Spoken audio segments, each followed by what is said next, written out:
means so much to me that you're here today. But it also means I've met my tragic, but clearly untimely demise. So here you all are, at my best friend's funeral. But why? Let's bring this dude back to life. I wouldn't do that if I were you. We don't have a choice. You can't kill pure evil. How'd you like to play a game?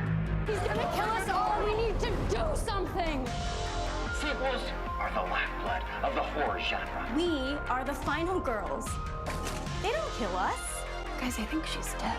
You couldn't have put bees inside of us. You didn't respect horror, but now, you will. We're so dead.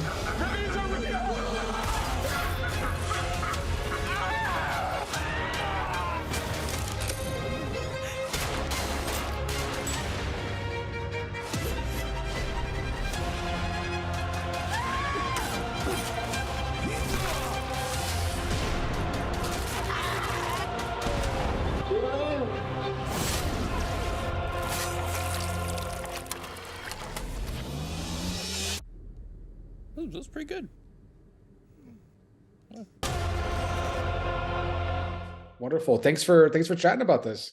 Yeah, thank you for taking the time to do it. It's a real pleasure to speak to you. How's your day going so far? I mean, I get to talk about this stupid, silly movie that we made with people all day. That's wonderful. That's such a luxury. So it's going great.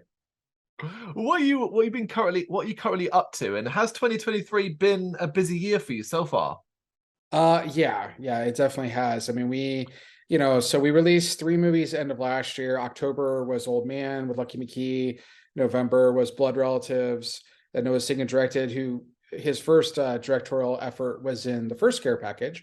We made that movie together. And then December obviously was Scare Package 2. January was Sorry About the Demon. And then we just premiered a film, The Artifice Girl, at South by Southwest.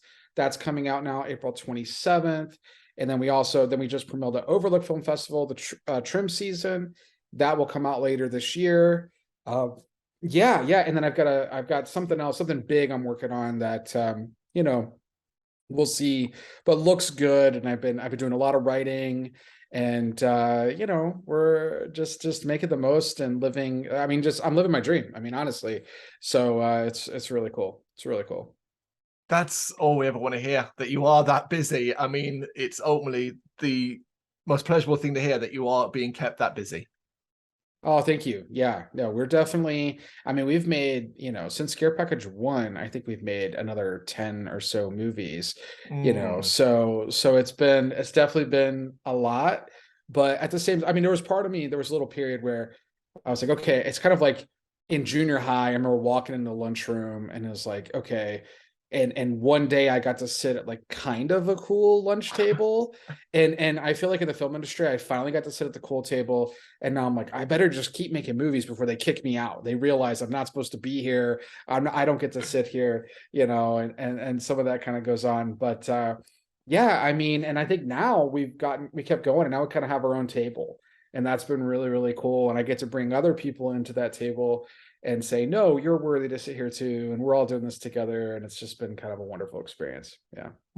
Yeah, I get what you're saying. In the last, I don't know, maybe the last 5 to 10 years, maybe even as far back as a decade. Yeah, horror has become a bit cooler. It's a little bit more mainstream.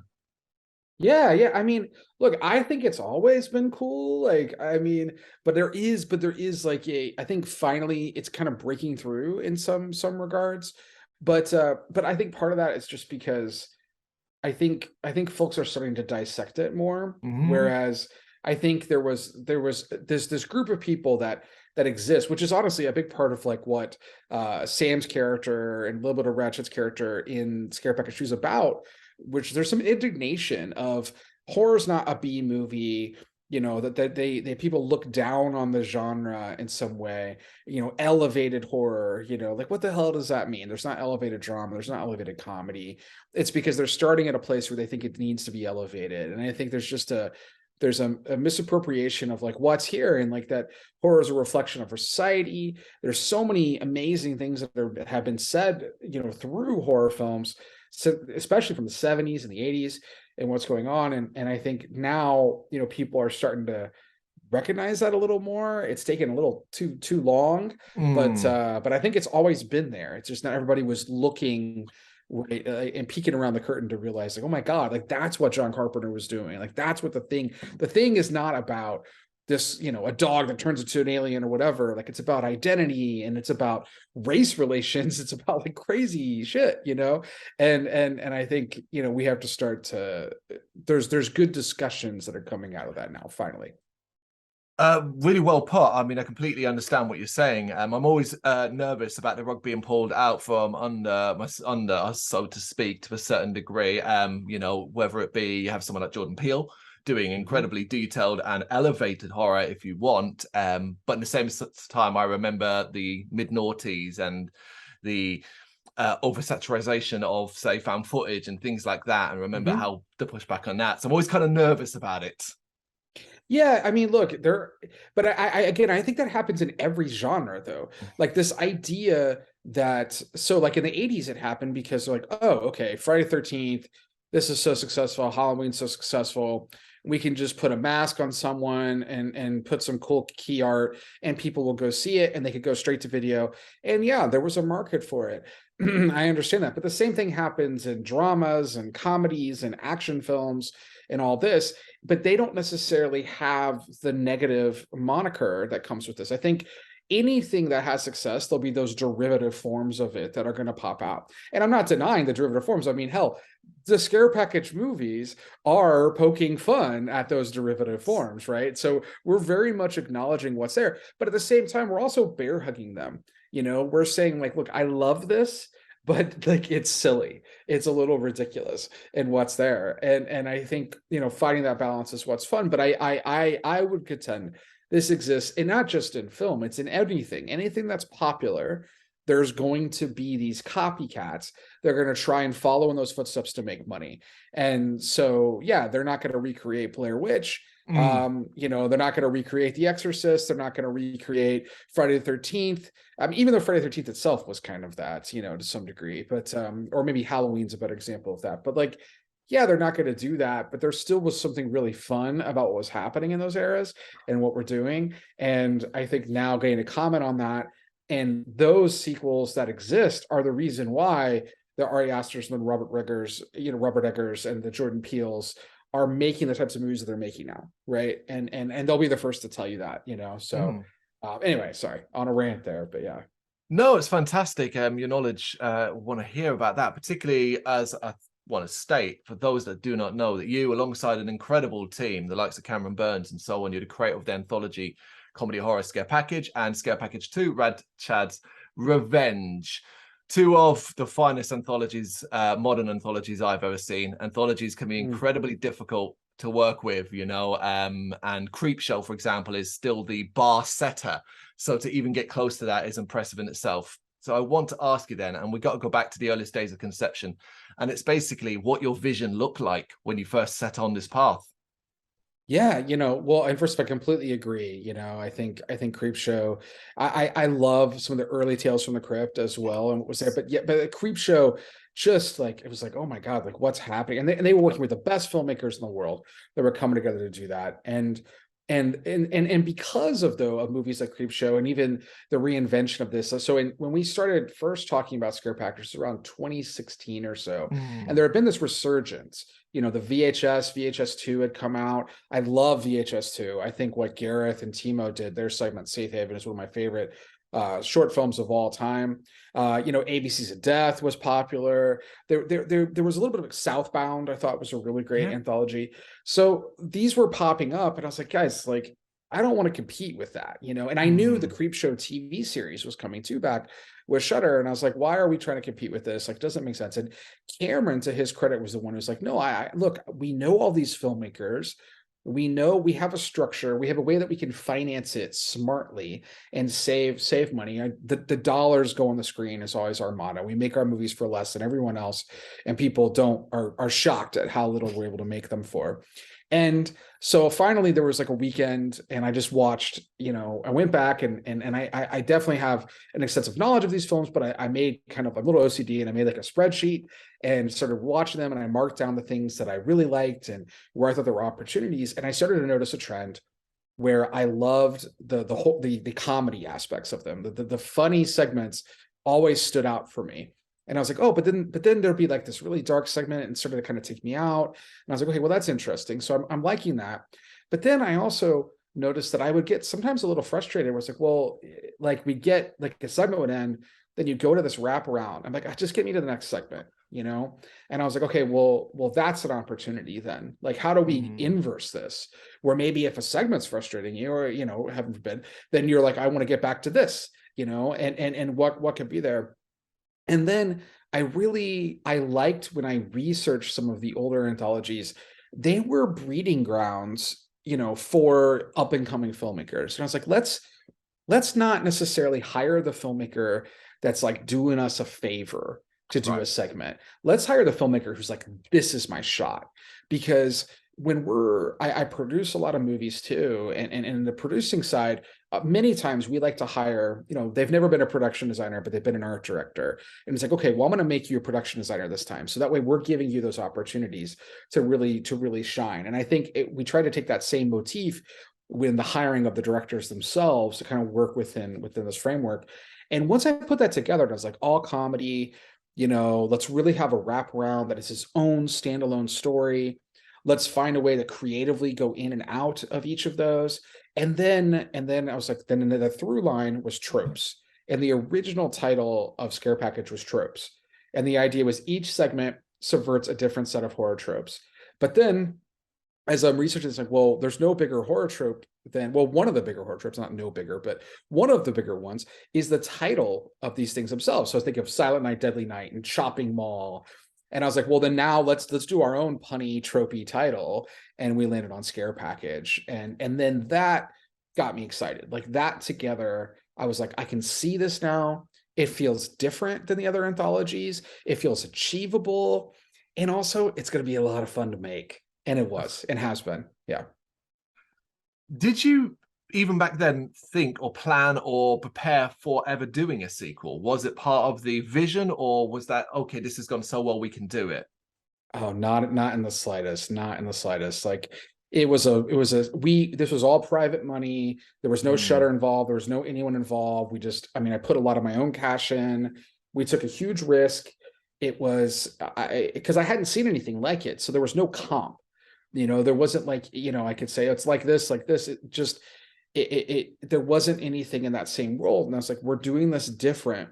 So we really couldn't go to a company to get funding. We had to kind of just raise the money and come up with the money ourselves.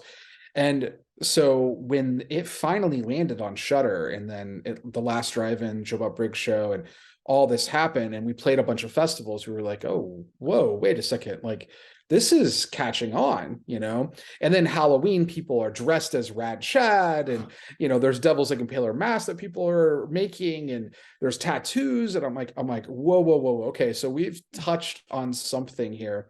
And then Shudder, came back and was like, hey, like, it's a hit.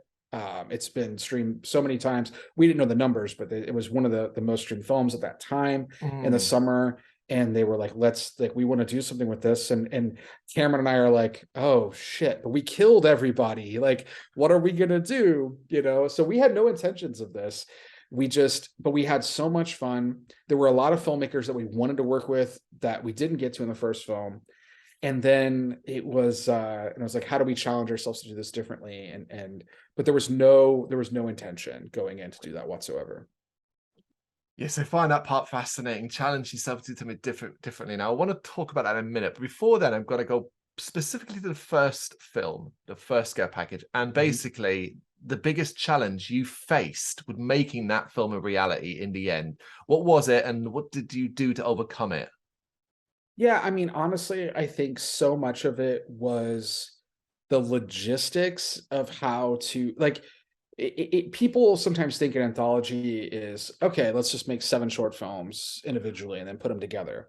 And because we had intertwined this so specifically, it was really hard to get this, because and there was a tone that we were trying to go for, and comedy it's not the same. You know, what I find funny and someone else finds funny are different. And we wanted to play with different tones. Like, and I honestly probably had too many rules. Like, one of my rules was they every segment had to be a different length. So, because there was a couple times with anthology, we'll be like, well, they all end at the 10-minute mark. So I know this is going to end. So we wanted to always be subverting expectations, but some of that got a little too formulaic in how we were trying to, like, you know, square peg round hole, I felt, in some aspects. And then, you know, we decided to have the same colorists, you know, the same visual texture. We decided to have the same, you know, sound designer, same composer.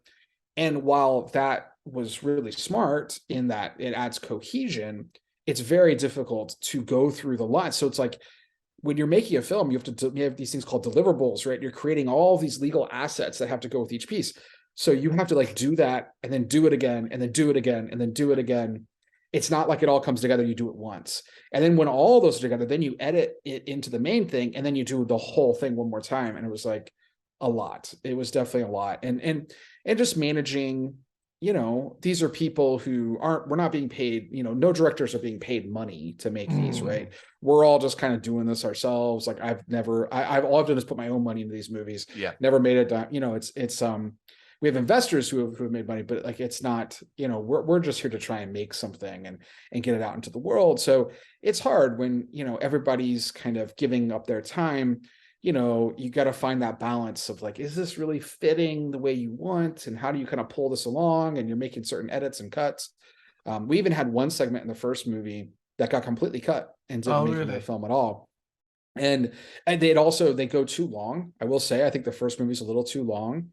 You know, so you're trying to, like, find that balance. So the logistics of it were just very difficult. So going into the second one, we were able to kind of regroup.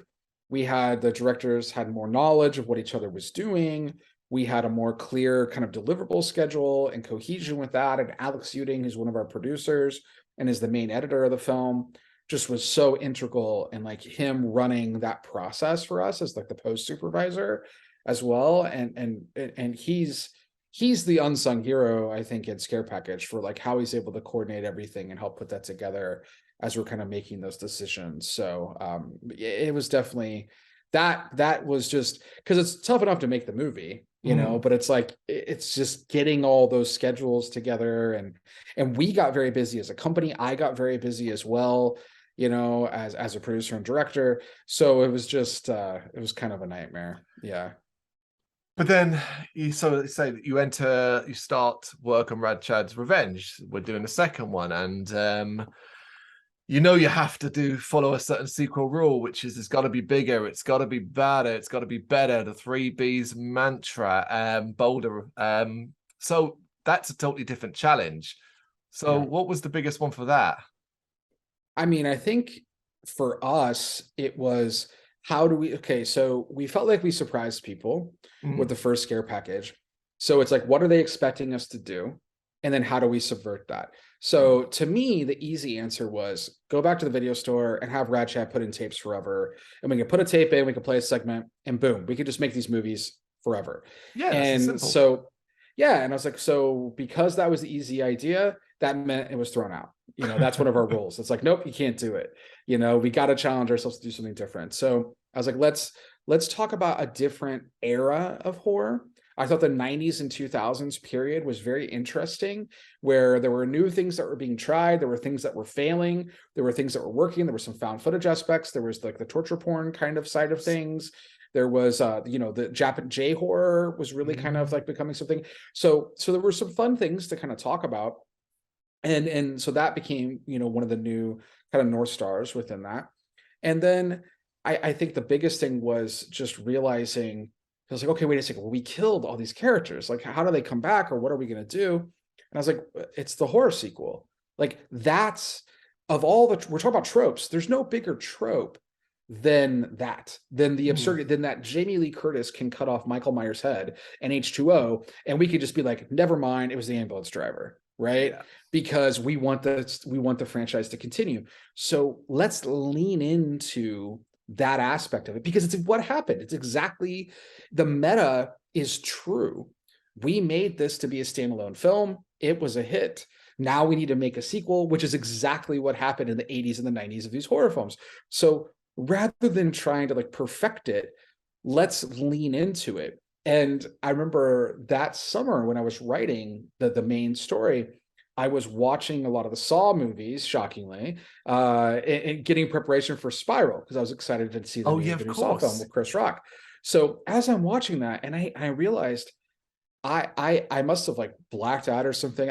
There were Saw 4 through 7 don't really make a lot of sense. You know, like Carrie Elways shows up at one point and you're like, how is he here? And then like they do a flashback of a scene and it'd be like the two of us talking. Then the flashback of the next movie, there's actually 3 of us talking. And then the flashback of the 4th movie, there's someone behind, you know, your backdrop there. And it's like every time they would add something so you could just retcon what you thought you saw. And I was like, guys, that's a really fun idea. That if everything you saw in the first scare package, what if we said that's not what it was? And I was like, that's a really interesting kind of like through line. And then, you know, that also meant that we had the funeral idea that we were going to kind of play off of and coming off of Rad Chad's funeral, but it was now I get to create really, really dumb saw traps. And I was like, okay, this is too much fun. Like I can't turn this back. So we had that framework, which that started to really excite me, and it made a lot of sense. Saw was such a pivotal film. I mean, it's still, the franchise is still going to this day. Yeah. So it was really seminal in that era. But it was like, well, how do we create our villain?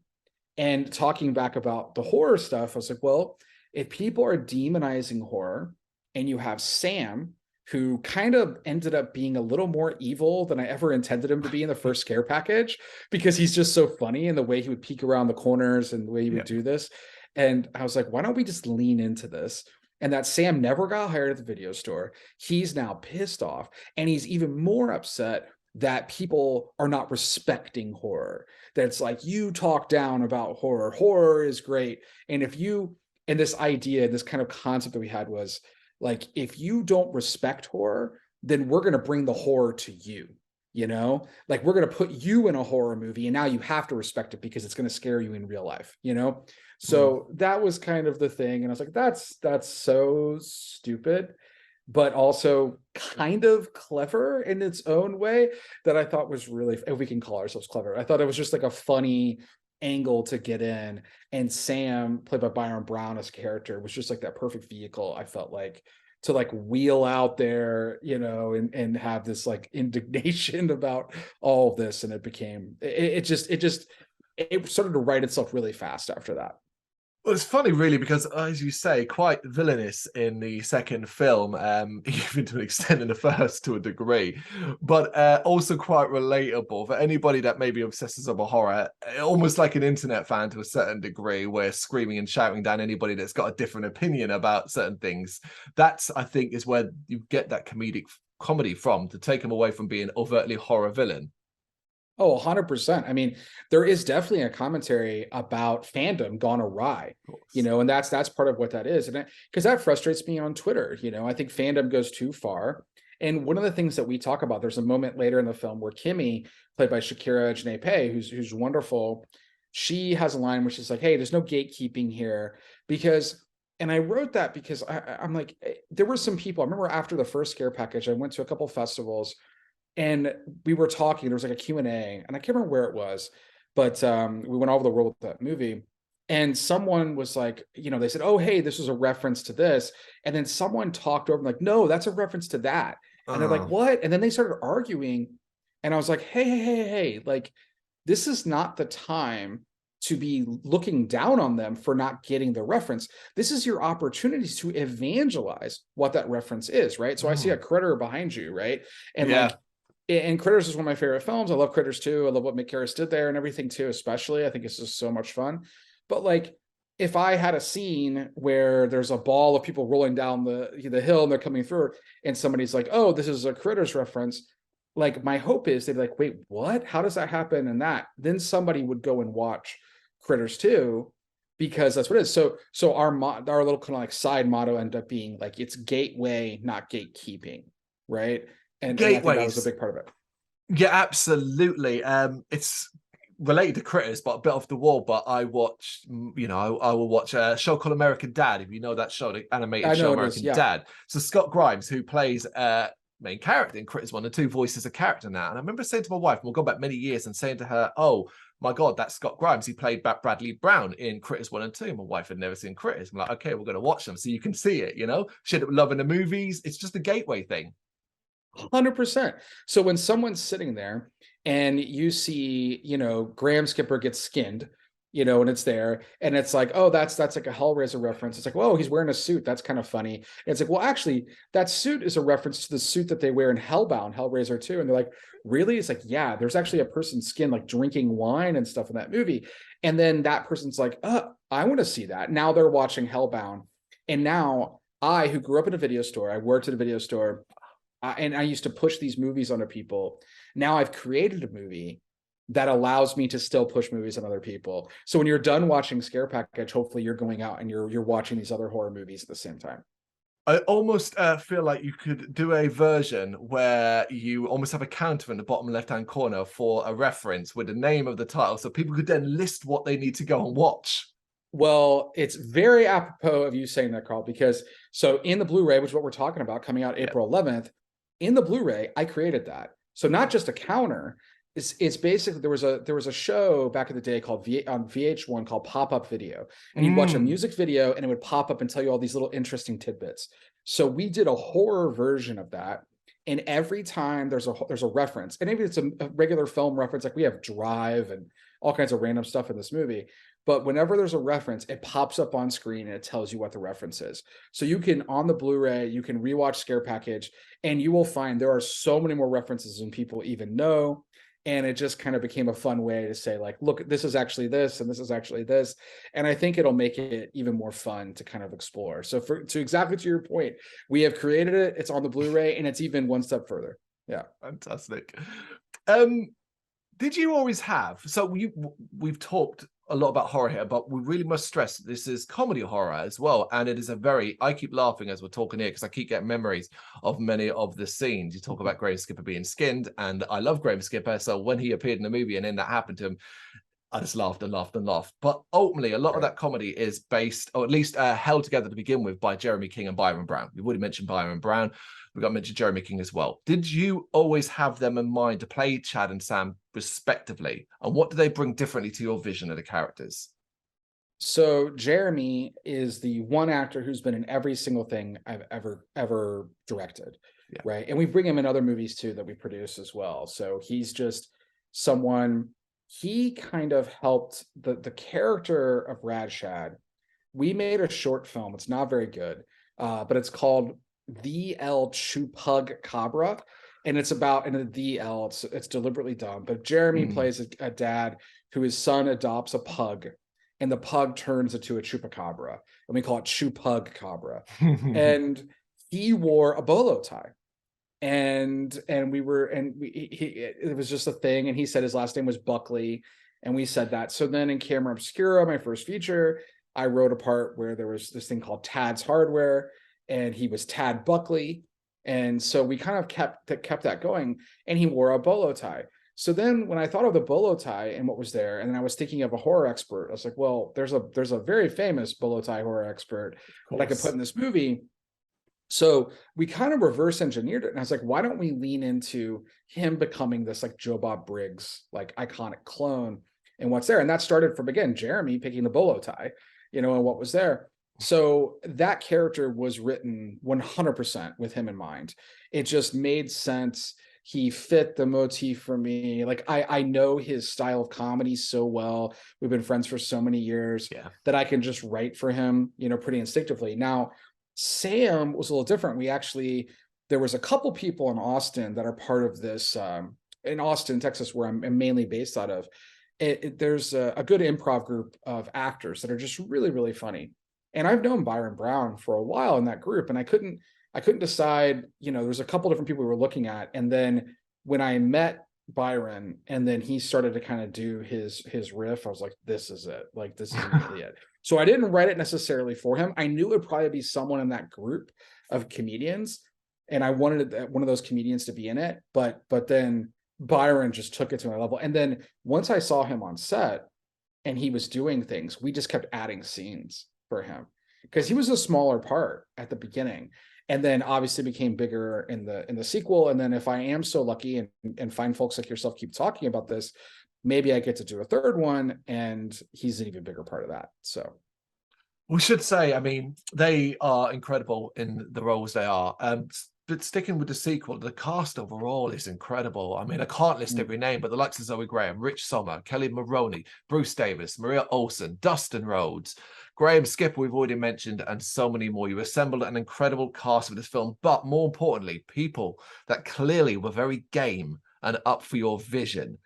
Did you get any pushback for some of your ideas, such as folks potentially saying, listen, Aaron, this is a bit too silly, or I don't really know what to do with this, and so on?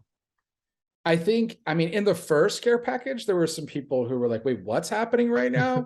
Like, what am I doing? But no, I mean, I think once you saw the first care package, they knew what they were in for at this point, especially with the sequel. And I mean, even someone like Rich Sommer, you know, who's in Mad Men, he's in the upcoming White House Plumbers, you know, real thespian, like, you know, accomplished actor. And he's messaging me after watching the first care package, like, I love this movie. This is so much fun. And I was like, I will write a part for you, Rich Sommer, and I will put you in this movie. And so I did, you know, and created these things off of that. And so, no, I mean, everyone just got it.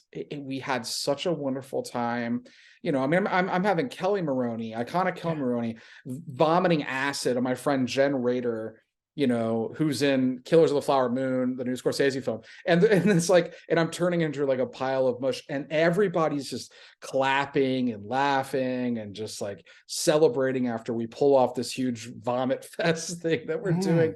And it just invigorates everyone. It gets everyone excited. And we try to, you know, Ashley Sneed, one of my producing partners, she used to be a camp counselor. And we talk about how we just want this to feel like you're going to summer camp, and there just might be some blood and stuff that you're throwing around and everything in the process. We want it to really be a fun set.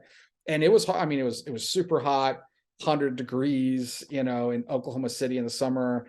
But when you have good people and you got a good crew, we had such a wonderful, wonderful crew, it all starts to kind of melt away, literally and figuratively, and you just start having fun with it.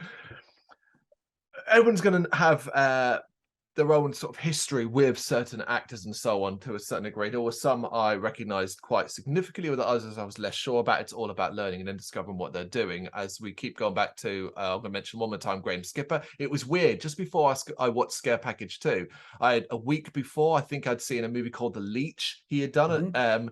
And it was obviously tonally completely different. So it was fascinating to then see him appear in Scare Package 2 in a totally different role. But another one that's mentioned briefly there, Dustin Rhodes, I mean, an iconic wrestler. How did that come about?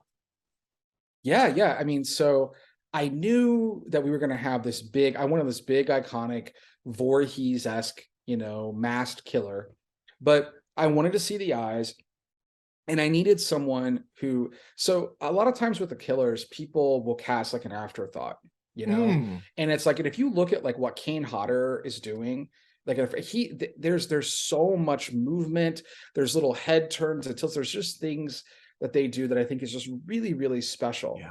So I started thinking about like, well, first off, who's a huge human that knows how to use their body in a good way and then can evoke emotion from far. So like wrestlers do this. They're playing to a crowd. They're playing in front of a crowd every night. They have to have charisma. They have to kind of know there's like a dance and how they do it. So and Dustin in particular has these really, really bright blue eyes that kind of like cut through, and eyes are a big thing to me. I'm always doing close-ups of eyes. We just released a poster for a movie I produced, and it's an eye on the poster for Artifice Girl. It's just something that we're always doing. So Dustin I had a list of people that we thought were possible. He lived in Texas. I knew someone that knew him. I reached out to his agent and I was like, this is the guy, because Dustin is such a kind person and he has a very kind face. And I thought that was important too, that when you see him with a mask off, and now you don't really see it in Scare Package 2, but in Scare Package 1, we had that flashback where he's like the Big Brother program and everything. And I was like, I want to see that kind face. and he's animated. Like there's a great moment where he's like pushing the swing and the swing comes out and he's like, and he does this thing, and like that animation, that kind of slightly over the top at times thing that wrestlers can do, that's what I wanted. And he could evoke that. But he, his walk and movements and the way he lurks, I think it's just spot on. It's a very, again, it feels like that iconic kind of Kane Hodder style that I love so much. And like Friday 13th Part 7 in particular, I think he did a really great job with that one. And like, how those work. So that was part of it. And I just feel so lucky that Dustin was willing to get down and dirty with us. And he's had, and he came back for the sequel. We made this really iconic. I mean, that's him actually right above there. There's a picture of Dustin. Of course. Amazing. Yeah, in the hallway, which I just thought looked so cool. And, he had such a blast. And I will say that if we are lucky enough to make a third one, I have a even bigger Dustin piece of this that I want to play with. Cause he's actually a fantastic actor. Like I didn't know how good Dustin would be, so I didn't write a lot of lines for him. And then like once we kind of got into it, I was like, oh my God, this guy can do more. But I kind of like the voiceless, maskless kind of thing, so masked thing. So we played into it. But he has the chops. Like that guy's gonna. I think he decides to go all in acting. I think he's gonna make it for sure. Yeah, he's a fantastic dude. It's amazing. This might be a little bit difficult because, as we said, Scare Package, both of them are a little different when it comes to anthologies. As you say, it's not just put the tape and watch a short and then move to the next one. But across the two films, do you have a particular segment that is your personal favorite? I've been asked this a couple times, and I feel like I should just change it each time. Yeah, that's because I'm so proud of what each of these filmmakers have done. I think it's a really, really beautiful thing. I mean, I will say, in Scare Package 2, I'll cheat a little bit because Cameron and I wrote We're So Dead, but I think that, which is the final segment with the kids in the basement, but I think Rachel elevated what was on the page, so just, that was a different experience where, the others are written and directed by those filmmakers. This was one that we wrote and I kind of pictured, and I was like, this could be really good. And then Rachel took it and just really made it special. So, I can have a more direct correlation there. But I mean, what Chris McEnroy did with the Goo Guy and the first one's so great. Anthony Cousins, I love the night he came back again. Like, I just want to make all those movies. I want to make like 20 of them. I think they're so funny. I think John Karsko, his writer, and him are just so clever, and such a great dissection of the tropes. And I do often reference, what Emily Higgins did in the cold open of the first Scare Package, I think was just the perfect way to kind of kick off what we're hoping is a franchise now, because she nailed the tone. She understood it. In fact, so much so, I didn't ask her to write a segment about a cold open. I just said, talk about horror tropes. And then she pitched me this cold open idea. And I was like, ooh, this is really cool. We can make this our cold open, actually. And then from there, we were able to see what she did with John Michael Simpson, who plays the Mike Myers character in that. And when I saw him and I saw what they were doing, I was like, oh, I'm going to rewrite the ending now and do this and bring him back around. So that wasn't initially intended to be that way. So that's credit to what Emily was able to do and kind of putting this together and how we were able to kind of flow that. So, I mean, I just think, Welcome to the 90s, what Alex Barreto did, the new segment is just so good, in Scare Package 2. They're all great. They're all great. Choosing between my babies. Yeah, I'm so proud you of just all those said filmmakers. it. You just said it. That's it. The babies. I wouldn't actually expect you to necessarily narrow it down to one, as you haven't done now. If you would ask me, I wouldn't want to do that either. I'd love that you brought up Cold Open, actually, because my first experience of Scare Package 1 and 2 was in the same day, and I was hungover with my wife, and we were like, we're just going to sit in bed and we're going to watch some films. Let's jump on Shudder. What haven't I seen? Okay, that cover, obviously the artwork stands out. Let's give that a go. And after Cold Open, I remember telling my wife, going, "Yeah, we're gonna love this one, I think." So it was immediate confidence off that. Yeah, amazing. Yeah, and it kicks right in. That was the thing. It had to be, the cold open had to be the actual cold open, and then for it to end, and you're like, wait, what kind of movie is this? Yeah, I like that it's disorienting. Yeah, you're like, what am I watching? Like, is this is the movie, or is this the anthology? Or no, okay, no, that was a segment. Okay, so now I'm in the thing, and I think again, it's taking those expectations and just trying to pull the rug out and like twist when you zig when you think we're going to zag. And that was a lot of fun to play with. And again, that's credit to these wonderful filmmakers I get to work with. Yeah. Yeah, absolutely. So we have already mentioned it, but we're going to talk about it a little bit more now. Of course, Scare Package 2, Rad Chad's Revenge, is about to get its full release on DVD and Blu-ray April 11th. Now, it's got a ton of features as well, director's commentary as well. You've already talked about the trope pointing out, which is an incredible feature. I can't wait for that. But I have to ask, considering where we are in 2023, do you still consider DVD, Blu-ray an important format, especially when you do take into account how dominating streaming has become? 100%. I mean, it was vital for us to have a physical media release because, I mean, first off, this is a movie about that time. Right. So I think it's just apropos to have that kind of fit in for what's there. But also, when I grew up, there wasn't tape trading to watch like Terms of Endearment. You were tape trading to watch Evil Dead 2, right? And Dead Alive, and again, nothing wrong with Terms of Endearment, or whatever. but this is the first thing that came to mind. But like, it wasn't those types of movies. It was these movies. And I think there's something about the physical media aspect that kind of ties into, I think, the horror genre in a really special way. So we fought for it. We were like, nope, it's got to be in the deal. I want it. It's important. And then you just don't know. I mean, you have HBO Max right now who's just like, this movie's gone. This thing's gone. And there are movies right now, and I have friends that work at Vinegar Syndrome and TerraVision and Arrow that have never existed on, outside of the physical media form. There's movies that are still not on streaming, they're not available, and having a Blu-ray, a VHS, what's needed, I think it just goes such a long way. And then lastly, the special features. Right now, like, I mean, the only thing I like on streaming is that on iTunes, sometimes Apple will give me the special features if I use the Apple app. But if I don't use the Apple app in actual Apple TV, I can rent and watch all these movies, but I can't watch the commentary. I can't look at the behind the scenes. I can't see the featurettes. There might be one thing that you could find, or maybe you're lucky you can find something that's on that's on YouTube. But this idea, as a filmmaker, I love the craft. I love understanding how they made what they made.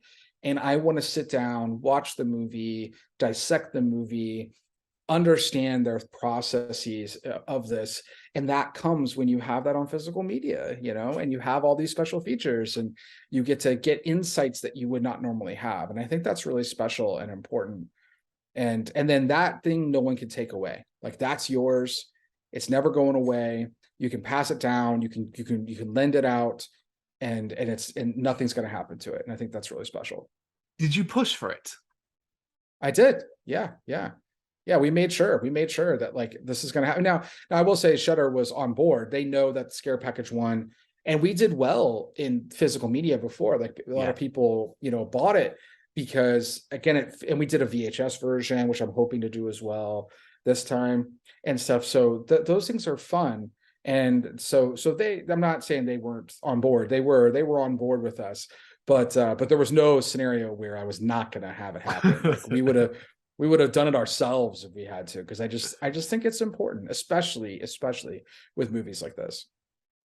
Tying into that, then, what's the biggest challenge that you think you face in getting the Scare Package movies known outside of the US? It's been tricky because, Shudder has grown a little, which has been helpful. So they're in the UK and in Australia. They're coming soon in Spain, but it's, Scare Package, because it's so different, it is hard for some international buyers in certain territories. They're like, what is this movie? Like, what's going on? Because horror comedy, people get scared at horror comedy, and anthologies, some countries get scared at anthologies. So we definitely had some things stacked against us. But it has, I just went to Helsinki, showed the film to a sold out crowd, and they were just, they were all over the place with it. They were wonderful. I was in Belgium showing the film. I've been, all over the world showing this movie. And the world premiere of Scare Package 1 was in Spain, actually, and at Citrus. Cool. And we played at 1:30 in the morning. And I'm like, okay, nobody's going to be here. Who's going to see this movie? We have no idea if anyone's going to like it. And we just show up. I'm like, let's just go, and we'll see the 10 people are in the theater. Line around the block, curve the corner. It's completely sold out. We got a standing ovation. I get chills talking about it. And it was like, oh my God, we did something here. Like people really had fun, you know, and then they stayed and they watched more movies after our movie. And I was like, you maniacs, you know, and that's what I love, because the horror community, the people who love horror, they'll find it. They'll seek it out and they'll find it. So it's been really great. I did a big interview in like a German magazine, and they profiled the film and everything there too, and we played it. So we've had, you know, not as much as I would want, you know, as maybe like some more traditional films that just go worldwide completely, of course, but the places we have hit, Spain, Germany, you know, and especially like the UK, of course, Australia, and you know, like as far as Scandinavia, you know, in that area, have been really, really special. Really special. Considering all those territories, all those areas, have you run into, maybe not so much nowadays, but have you run into many censorship issues in regards to the film? You have, yeah? Yeah, a little bit. Yeah, a little bit. There's a few places that we've had to do some cut downs. Okay. You know, so yeah, the gore, I mean, the nice thing is we've been able to get by some of the rating boards, because so our gore, there's too much blood for sure for normal rating boards, but because we're doing it so comically, we're like, guys, this is very clearly a joke, right? So that's given us some free reign, but there were a couple things, like there was when in the first scare package, where weirdly enough, where we have this guy he plays Brandon, he's doing the flips, and then the impaler catches him, breaks his arm off, and stabs him in the head. I love that kill. That kill had to get cut down in, I think, Germany. Okay. So I think it was like the breaking of the arm, the close up, and the blood there, and so it was just like, it's like punched in a little. You can see something happens, and then you see it hit his eyes, and then he just falls. So you don't. So I mean, I was like, okay, I guess whatever. Yeah. Like, you know, we'll do what we gotta do. But we've had a couple times, you know, other movies, we've had more problems, because if it's serious in tone and then we love our gore, that's when it gets a little trickier. But thankfully the comedy that we're like, guys, this is so silly, you know what I mean? Like we've been in a better shape. Yeah, of course, it changes to tone completely. But here's the thing, anything that's ever cut, edited down, and it's known that's the case, people will still seek out, and it will help spread word. I mean, look at the 80s in the UK and the video nasty scare, and how sought after those movies became. Exactly. And again, that's why physical media works well. So those problems do not happen there's Blu-rays that are, you know, in those territories. Those Blu-rays are fine. It's the streaming versions, you know, that are there. The one that's always going to be weird and we couldn't play was, we can't play Airlines. So won't ever be on a plane for scare package, but some of our other movies will. So, and that's totally fine. But yeah, I mean, you're completely correct. But that's more the reason why I think physical media and getting these goes such a long way. It does. And I am of a certain age where physical media, VHS and all of that is still in my lifetime, certainly part of my youth. And one of the things about Scare Package 2 as well, particularly, that seeing the DVD and the Blu-ray cover is, okay, here we've got a cover that if you were walking down a video store and it was on the shelf, you would stop and it would catch your eye. It might be the corner of your eye and you would go, what the hell is that? And you look at it again. And I've looked at that artwork quite a bit. And I guess I want to know is, how much input did you have there? And I want to take a punch at some inspirations, if there are any related to it. Yeah. Oh, there's definitely inspirations. Go ahead. Yeah. What do you think? So I'm leaning towards the 1985 comedy horror House and its sequel House 2 in 1987. And this might be a push one, but The Video Dead. Okay, so first off, House and House 2, yes.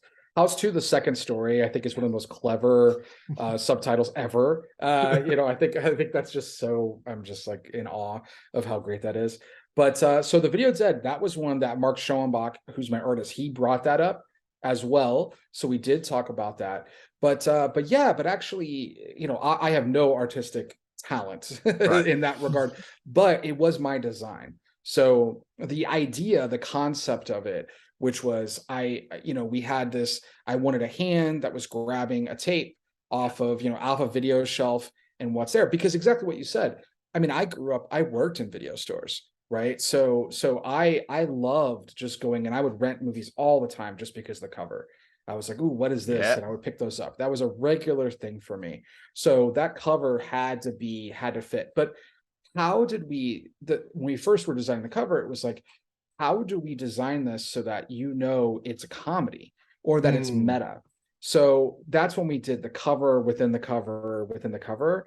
And that became, it's like, look, this is a movie commenting on those movies. And that once we kind of figured that out, I was like, this is now, like, if you really pay attention, there's something really, and then the tag, I think the first one was, seven stories, and 0 working cell phones, right? So it was, seven horror stories, 7 tales of terror or whatever, and 0 working cell phones. So it's like, oh, okay, I see what you're saying here. I see what you're kind of going for. So that became like a fun thing to play with. And then for the sequel, we're talking about, there was the call is from inside the movie. And I was like, okay, that's just because everybody says the calls is coming from inside the house. And I was like, what are we, again, this meta that the movie's aware of the movie, and it's just so silly. Because you don't even need to know specifically where that quote might be from to understand that it's a joke reference. Exactly. And then there's a playfulness to it. Yeah. But look, Mark Schoenbach, Sadist Designs, he's our artist for the first and the second one. Absolutely slayed it. I mean, I think our artwork has been a huge part of our success. I think that Mark he just got it. I mean, I just had this idea of like this, I said the house hand. So that was definitely, I picture like the house hand taking a tape, like, let's play with this. And then he just brought it to life. And, we put all the segments on the spines, and I was like, this is perfect. They are my favorite posters. And now it's so fun to think about, if we did a third, like, how would you do that in a third? So they all work together. And then I love too, for the sequel, and this was really Mark who pushed us, where originally I was going to have it similar color palette wise to the first movie. And he's like, no, why don't we just go lean into this more 90s kind of style with like the neons and all of that. And I was like, oh, that's really cool. And we kind of, once we kind of landed onto that, I think that's when it hit its sweet spot. Well, I mean, the likes of Stranger Things has made that stuff super, super popular as well. The neon lighting and bright colors and brashness. Yeah, and we had that. I mean, like, even if you look at, again, like the Devil's Player behind me, we had that lighting, but it was still, I pictured the poster a little different, but he clicked into it. He was right. He's the artist, and he's a legend for a reason. So yeah, but it was really great. I'm very, very proud of that artwork, and the posters look great next to each other too. It looks so gnarly. Yeah, there's no way I couldn't talk about it. It's so eye-catching. I absolutely love it. Right, we're coming to the end, and you've talked a couple of times. It's come up a couple of times, so I guess we won't dwell on this too long. But of course, everyone wants to know what is next for Rad Chad. Now, it seems like it has to be. I jokingly said to my wife after watching the second one, well, they won't do a third one. I'll have to do a fourth one and just skip the third completely to stick with the theme. You say you've got ideas. It's just, let's wait and see, right? That's so funny. So on a side note, I have another movie that I wanted to make that I was going to call Scare Package 3, and it's a werewolf film. And it was going to be Scare Package 3, and it was the Year of the Wolf kind of thing. Or no, sorry. What is my mind's blank right now. It's been all day. But Halloween 3, Season of the Witch. Season of the Witch, so yeah. It was Season of the Wolf is what we were going to call it. And then it has nothing to do with Scare Package 3. It's just like an entirely different movie. Film. That's all that it is. And then that way it kind of, it plays into it. And then the next Scare Package will be Scare Package 4. But we don't even acknowledge, which is exactly like Halloween did, and I was like, that would be so much fun. But we'll see. It could be a little complicated for how that could work. But yeah, look, we did not go into this intending to be making a number of Scare Package films, but we definitely now want to keep the train going. And wonderful people like yourself keep talking about it. I think it's only going to up the opportunity that's there. And but I will say, I definitely have a quote unquote Rad Chad trilogy in mind that I think will, again, not go the direction that I think folks will think. Even with the ending, you can kind of like, I see where this is going, and it's still going to go a different direction from that. And I'm extremely excited about it. And I will say, when I was we were starting to write the second one, I knew where I wanted the third one to end. So it's all very in line with that in a super fun way. Yeah. Well, folks can help stream the hell out of them, pick up these DVDs and Blu-rays so that everyone involved sees a ton of money come your way, and that will certainly help, I'd imagine. Yeah, well, definitely not coming my way, but it'll come Shudder and AMC's way, and that's fine because then they will fund the next movie, and then we get to have our Scare Package trilogy. So, yeah. I got a last question for you then. This is actually unrelated to Scare Packages. It's really just because when I will watch a film, I don't go out my way beforehand to start looking at IMDb credits and details about who's in it. Don't want to spoil it. People's other opinions might color your own. I just want to watch it and then I'll frame it afterwards. So I didn't realize I'd accidentally, around the same time as Scare Package, watched another movie by yourself that you directed called Pale Door, a Western horror with some witchy elements. Don't want to break, I don't want to ruin that for anyone. Go check it out. It is not what you think it is. And it's, well, it's very, very interesting. And that kind of got me thinking about you. And I was thinking, okay, so I've seen Scare Package, I've seen Scare Package 2, I've now seen The Pale Door. This is all very different and very imaginative. And I thought, okay, right, what limits do you put on? This is the question. What limits do you put on your imagination, if any at all? I mean, I think, well, I will say, I think some, restrictions can breed creativity. So I do think there's some aspects of that when it comes to, budget and time and locations and things like that. So I will try and work within parameters that can make it, like the producer hat on, that can make the movie filmable, right? So that is, I would say that's the only limit. Beyond that, I want to do things that are different. I mean, the movie, another movie I've just recently written, I have a sci-fi body horror thing that I've written. I have a sports horror comedy that I've written that's based on a roller derby team that goes to hell to fight in a roller derby tournament against Satan and his, and his people. I have like a serial killer kind of true crime story. We're talking about making a weird soap opera horror movie kind of thing. That's like that kind of style. Like, I love mixing genres. I love finding opportunities to just say, okay, here's what's been done. How can we do this a little different? Because The Pale Door, I hadn't seen a lot of horror Westerns. And, but that was a movie too. It's, very different, obviously very different Scare Package and its tone. I mean, that's really a movie that's about, my brother and my father. And, we had a very, I would say interesting and at times very difficult life in some respects. Very privileged, but at the same time, definitely hit some odd things there. And so that was a way of kind of dealing with some of that and talking through that. And then I was like, well, nobody's going to make a movie about, my brother and I dealing with our father, but maybe if I throw in some witches and some cowboys and I got witches crawling on the ceiling and stuff, like, okay, now we're doing some cool shit.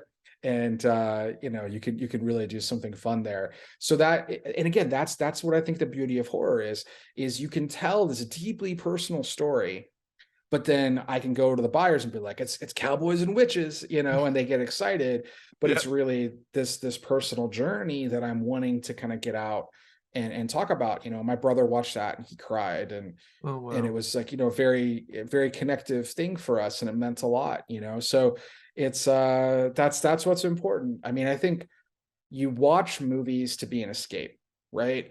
And at least for me, right, I want to watch something, I want to immerse myself in it. I'm not on my phone, I'm not like looking at other things. I really want to experience it. I like to throw myself into that world, and I think when that happens, it's a really beautiful thing. But if it's something you've seen before, then it takes you out of that world. You're like, oh, I've seen this. But if you feel some imagination, if you feel like it's going in some different directions, I think that's when it allows you to kind of go deeper into that craziness and absurdity. And then hopefully whatever you're dealing with in your life and whatever's happening, you had that escape. And for those 90 minutes, 2 hours, you're like, okay, like I didn't have to deal with like the shit of this world right now. And I got to have some fun. And I think that is really special. And when I've had, fans and folks who have watched our movies and they've commented to that effect, there's nothing that brings me greater joy than to hear that happens. Yeah. That is genuinely incredible.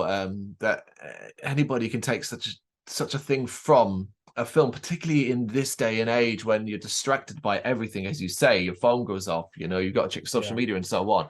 It's simply incredible. Yeah, no, I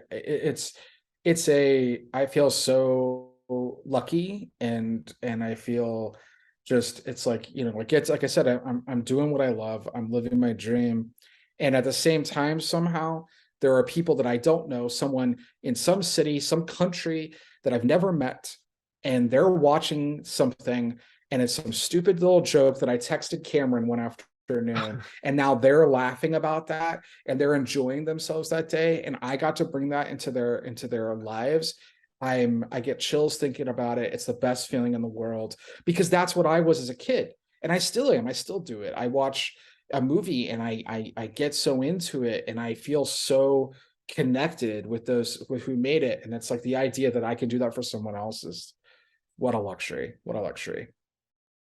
I can't wait to see what you do next, and not even necessarily in the scare package world, just what you've described and what you've talked about. It looks like it's very, very exciting times. Aaron, thank you so much for taking the time to do this. I really appreciate it. Oh, goodness. My pleasure. You know, these are small movies, and we have to get everyone talking about them. So it means so much that you've taken your time, not only to watch, but to then talk with me about it and spread the word on this. So thank you. I really appreciate that. And yes, I will continue making things. I'm at that lunch table, and I'm hoping to keep doing it, and I'll keep bringing people more in as I can as we keep moving forward. So Carl, thank you so much for your time. It means the world to me. Thank you very much for watching. If you liked what you saw, please help us out by giving us a thumbs up and hitting that subscribe button. If you really liked what you saw, consider donating to keep the website and channel running by buying us a coffee via our coffee page, or picking up some merch from our Big Cartel store. You can check us out on gbhbl.com, as well as via our social media, Facebook, Instagram and Twitter, as well as listen to our interviews via SoundCloud, Apple Music and Spotify. Just search for GBHBL. Games, horror and heavy metal. What else is life for?